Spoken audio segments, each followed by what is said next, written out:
سب سے افضل صحابی جس کو شرف ملا اور عظمت سب سے فضیلت والی نصیب ہوئی وہ حضرت ابو بکر صدیق کی ذات ہے۔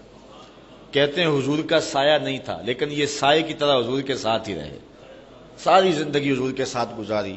امن الناس بر مولائے ماں، اقبال کا لہجہ دیکھیے، امن الناس بر مولائے ماں، کلیم اول سینائے ماں، ہستی او کشت ملت راچو ابر، ثانی اسنین و غار و بدر و قبر۔ ساری زندگی حضور کے ساتھ گزاری، بدر کے بھی ساتھی ہیں، قبر کے بھی ساتھی ہیں، غار کے بھی ساتھی ہیں، اور حد ہو گئی مزار کے بھی ساتھی ہیں۔ جے شک ہووی تے چل مدینے، آ ویخ لے جوڑ مزاراں دا، بن یار نبی دیاں یاراں دا۔ حضور علیہ السلام نے ارشاد فرمایا، حضرت ابو سعید خدری سے روایت ہے، ان النبی صلی اللہ علیہ وسلم قال ان من امن الناس علی فی صحبتہ و مالہ ابو بکر، فرمایا اپنی صحبت اور اپنے مال سے جس نے سب سے زیادہ میرے اوپر احسان مندی کی ہے اس شخص کا نام ابو بکر ہے۔ بلکہ حضور نے فرمایا کہ جس شخص نے بھی میرے اوپر کوئی احسان کیا ہے میں اس کے احسان کا بدلہ اس کو دے چکا ہوں، لیکن ایک ابو بکر ہے جس کے احسانات کا بدلہ کل قیامت کے دن اللہ ہی عطا فرمائے گا۔ یہ صرف حضرت ابو بکر صدیق کی ذات ہے، اور حضور نے خود ان کی عظمت کو اس انداز سے بیان کیا۔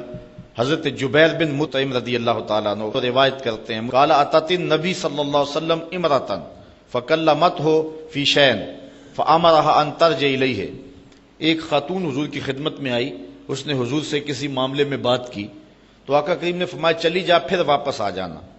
قالت یا رسول اللہ ارایت ان جئت ولم اجدک کانہا ترید الموت۔ اس نے عرض کیا اگر میں پھر کبھی آئی تو آپ نہ ہوئے تو، یعنی اس کا مطلب تھا کہ آپ اگر وصال کر گئے ہوئے تو پھر کیا کروں گی؟ قال فإن لم تجدنی فاتی ابا بکر، اگر میں نہ ہوا تو ابو بکر تو ہوں گے نا۔ یہ روایت بخاری میں بھی ہے اور مسلم میں بھی ہے۔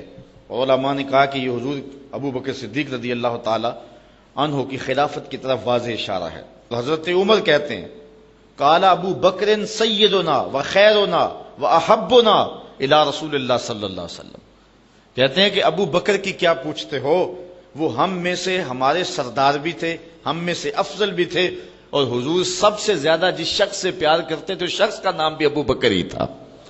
سب سے زیادہ حضور ان سے ہی پیار کیا کرتے تھے۔ حضرت عائشہ رضی اللہ تعالیٰ عنہ فرماتی ہیں کہ جب حضور علیہ السلام کا آخری وقت آیا تو آقا کریم علیہ السلام نے فرمایا کہ ابو بکر کو حکم دو کہ لوگوں کو نماز پڑھائیں۔ میں نے عرض کی کہ وہ رقیق القلب ہیں، مصلی پہ جب آپ کو نہیں پائیں گے تو بے چین ہو جائیں گے، کسی اور کے لیے حکم نامہ جاری کرو۔ تو حضور علیہ السلام نے جو جواب دیا وہ ایک طویل حدیث ہے، لیکن حدیث کا ایک حصہ ہے کہ حضور علیہ السلام نے فرمایا لا ینبغی لقوم فیہم ابو بکر ان یؤمہم غیرہ، کسی قوم کے لیے مناسب ہی نہیں ہے کہ ابو بکر ان کے اندر رہتے ہو اور امامت کوئی اور کروائے۔ ابو بکر کا حق ہے کہ وہ امامت کروائیں۔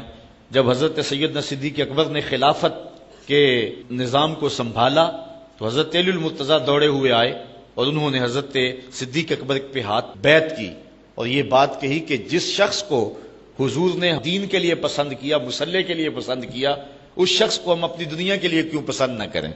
تو حضرت مولا کائنات رضی اللہ تعالیٰ عنہ نے آ کے آپ کے ہاتھ پہ بیعت کی۔ اللہ اکبر۔ حضرت عمر رضی اللہ تعالیٰ عنہ سے ایک روایت سنیے جو حضرت صدیق اکبر کی فضیلت پر مشتمل ہے۔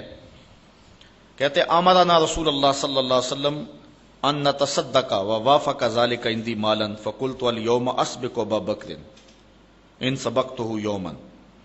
کہتے حضور نے ایک مرتبہ فنڈ کے لیے ارشاد فرمایا کہ لاؤ راہ خدا میں پیش کرو، تو میرے پاس اتنی خوشحالی تھی کہ اتنی کبھی خوشحالی ہوئی نہیں تھی، تو میں نے کہا اگر ابو بکر سے بڑھ سکتا ہوں تو آج بڑھ سکتا ہوں، آج اللہ کا خاص کرم ہے تو آج میں ابو بکر سے اگر بڑھ سکوں تو آج بڑھ سکتا ہوں۔ فجے تو بنصف مالی، میں گیا اور آدھا مال لے آیا۔ فقال رسول اللہ صلی اللہ علیہ وسلم ما ابقیت لأہلک فقلت مثلہ، حضور نے پوچھا عمر گھر والوں کے لیے کیا چھوڑا ہے؟ میں نے کہا اتنا ہی چھوڑ آیا ہوں، جتنا لے آیا ہوں اتنا ہی چھوڑ آیا ہوں، آدھا لے آیا ہوں آدھا چھوڑ آیا ہوں۔ وَأَتَى ابو بکر رضی اللہ تعالیٰ عنہ بكل ما عنده، کہتے ہیں پھر ابو بکر سارا مال ہی سمیٹ کے لے آئے۔ اللہ اکبر۔ فقال یا ابا بکر ما ابقیت لأہلک، حضور نے کہا ابو بکر تم گھر کے لیے کیا چھوڑا ہے؟ حضرت ابو بکر رضی اللہ تعالیٰ عنہ نے کہا اب قیت لہم اللہ و رسولہ، حضور میرے سامنے بھی آپ ہیں، میرے گھر میں بھی تو آپ ہی ہیں نا، وہ اپنے نام لیواؤں کو تنہا چھوڑتے کب ہیں، جہاں ہم دم نہ ہو کوئی وہاں سرکار ہوتے ہیں۔ تو کہا کہ میں اللہ اس کے رسول کی رضا کو گھر چھوڑ آیا ہوں۔ قلت لا اسبقہ الی شیء ابدا، حضرت عمر کہتے ہیں پھر میں نے کہا کہ میں ابو بکر سے کبھی بھی نہیں بڑھ سکتا۔ اللہ تعالیٰ نے ان کو شان ہی انوکھی دی۔